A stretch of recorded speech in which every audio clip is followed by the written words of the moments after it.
Hello everyone, you are watching Ad Plus Home Tutor, and in this session of Indian Polity and Constitution, we will study Article 261. तो शुरू करते हैं बिना किसी देरी के। जैसा कि आपको भी पता है, भारतीय संविधान यानी इंडियन कॉन्स्टिट्यूशन को आर्टिकल्स में बांटा गया है और इन्हीं आर्टिकल्स को 22 पार्ट्स के अंतर्गत रखा गया है। इसी 22 पार्ट्स में से 11th पार्ट में यूनियन और स्टेट के बीच रिलेशंस के बारे में बताया गया है, जिसके अंतर्गत आर्टिकल 245 से लेकर आर्टिकल 263 तक के सारे आर्टिकल्स आते हैं। यहाँ हम बस आर्टिकल 261 पर चर्चा करेंगे। आर्टिकल 261 पार्ट 11 के चैप्टर 2 के अंतर्गत आता है। चैप्टर 2 में एडमिनिस्ट्रेटिव रिलेशंस के बारे में बताया गया है।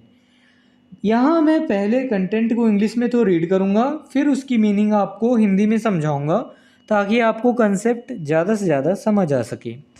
Article 261 talk about public acts, records and judicial proceedings. Article 261 में पब्लिक एक्ट्स यानी सार्वजनिक कार्य, रिकॉर्ड्स यानी अभिलेख और जुडिशियल प्रोसीडिंग्स यानी न्यायिक कार्यवाहियों के बारे में चर्चा की गई है।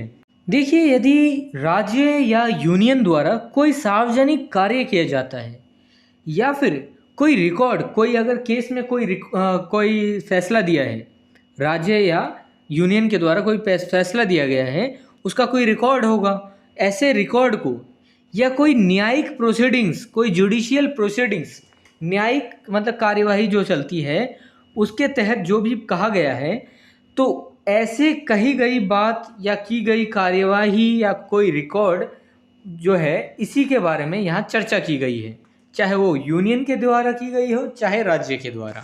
Article 261 clause first, full faith and credit shall be given throughout the territory of India to public acts, records and judicial proceedings of the union and of every state। Bharat के संपूर्ण टेरिटरी में यूनियन और प्रत्येक राज्य के public acts, records और judicial proceedings यानी न्यायिक कार्यवाहियों को पूर्ण विश्वास और मान्यता दी जाएगी। देखिए, कोई पब्लिक एक्ट किया जाता है, सार्वजनिक कार्यवाही की जाती है, कार्य किया जाता है, या फिर कोई रिकॉर्ड किसी केस से रिलेटेड हो, कोई रिकॉर्ड हो, या जुडिशियल प्रोसीडिंग्स कोई न्यायिक कार्यवाही से रिलेटेड कोई बात हो जो कही गई हो, तो उसको जो है पूर्ण विश्वास दिया जाएगा और पूर्ण मान्यता दी जाएगी भारत के संपूर्ण टेरिटरी में, भारत के संपूर्ण क्षेत्र में। Article 261 clause second, the manner in which and the conditions under which the acts, records and proceedings referred to in clause first shall be proved and the effect thereof determined shall be as provided by law made by parliament। वह manner यानी रीति और conditions जिनके अधीन यानी जिनको ध्यान में रखते हुए क्लॉज फर्स्ट में बताए गए पब्लिक एक्ट्स, रिकॉर्ड्स और जुडिशियल प्रोसीडिंग्स प्रूव यानी साबित की जाएंगी और उनका प्रभाव डिटरमाइन किया जाएगा। वो रीति और कंडीशंस पार्लियामेंट द्वारा बनाए गए कानून द्वारा उपबंधित होगा, यानी पार्लियामेंट द्वारा प्रोवाइड किया जाएगा। इसे आसान शब्दों में समझिए। अब ये जो पब्लिक एक्ट है, ये क्या होता है, ये सार्वजनिक कार्य क्या होता है, इसकी क्या डेफिनेशन होगी, ये जो रिकॉर्ड होता है ये क्या होता है, और ये जो जुडिशियल प्रोसीडिंग्स होता है इसको कैसे प्रूव किया जाए। तो इन सब के लिए, इनको बताने के लिए कि इसको कैसे डिफ़ाइन किया जाए, तो वह मैनर जिस तरीके से इसे डिफ़ाइन किया जाए, वह कंडीशंस क्या होंगी इनको डिफ़ाइन करने के लिए, चाहे किसी यूनियन के द्वारा या किसी स्टेट के द्वारा ऐसा पब्लिक एक्ट और रिकॉर्ड या जुडिशियल प्रोसीडिंग्स जो किया गया है, इसको डिफ़ाइन करने के लिए कि ये है पब्लिक एक्ट या रिकॉर्ड या जुडिशियल प्रोसीडिंग्स है या नहीं, तो इसको किस तरीके से डिफ़ाइन किया जाए, क्या कौन से कंडीशंस होंगे, तो यह कौन बताएगा, यह पार्लियामेंट बताएगा। और इनका क्या प्रभाव होगा, इन पब्लिक एक्ट्स, रिकॉर्ड्स और जुडिशियल प्रोसीडिंग्स का क्या प्रभाव होगा, उनका क्या प्रभाव होगा, यह भी डिटरमाइन किया जाएगा। तो यह सब जो किया जाएगा पार्लियामेंट के द्वारा किया जाएगा। तो पार्लियामेंट कानून द्वारा इन सब के कंडीशंस और मैनर्स जो है, कंडीशंस जो है डिटरमाइन कर सकता है पार्लियामेंट कि कैसे कैसे कंडीशंस होंगे जिनके अंतर्गत हम इनको पब्लिक एक्ट्स या रिकॉर्ड्स या जुडिशियल प्रोसीडिंग्स मान सकते हैं। और इसका प्रभाव डिटरमाइन कर सकते हैं उस बेसिस पर। मान लीजिए किसी एलिफेंट को डिफाइन करना है, तो एलिफेंट के पास क्या होता है, एक सूंड होती है बड़ी सी, 4 पैर होते हैं, एक पूंछ होती है, बड़े बड़े कान होते हैं। तो ऐसे डिफाइन करेंगे ना क्या क्या क्या क्या क्या कंडीशंस होंगे एक एलिफेंट बनने के लिए।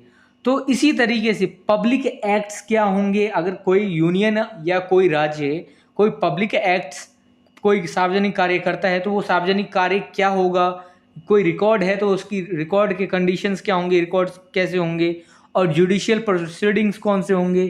तो कौन कौन से ऐसी चीज़ें हैं जो सार्वजनिक तौर पर अपनाए जा सकते हैं, उनके क्या कंडीशंस होंगे, तो क्या रीति होगी, तो और इनका उनका क्या प्रभाव होगा पूरे देश के टेरिटरी पर। तो इन सब के बारे में जो भी बात होगी वो पार्लियामेंट के द्वारा डिसाइड किया जाएगा, पार्लियामेंट कानून द्वारा उपबंध बनाएगा।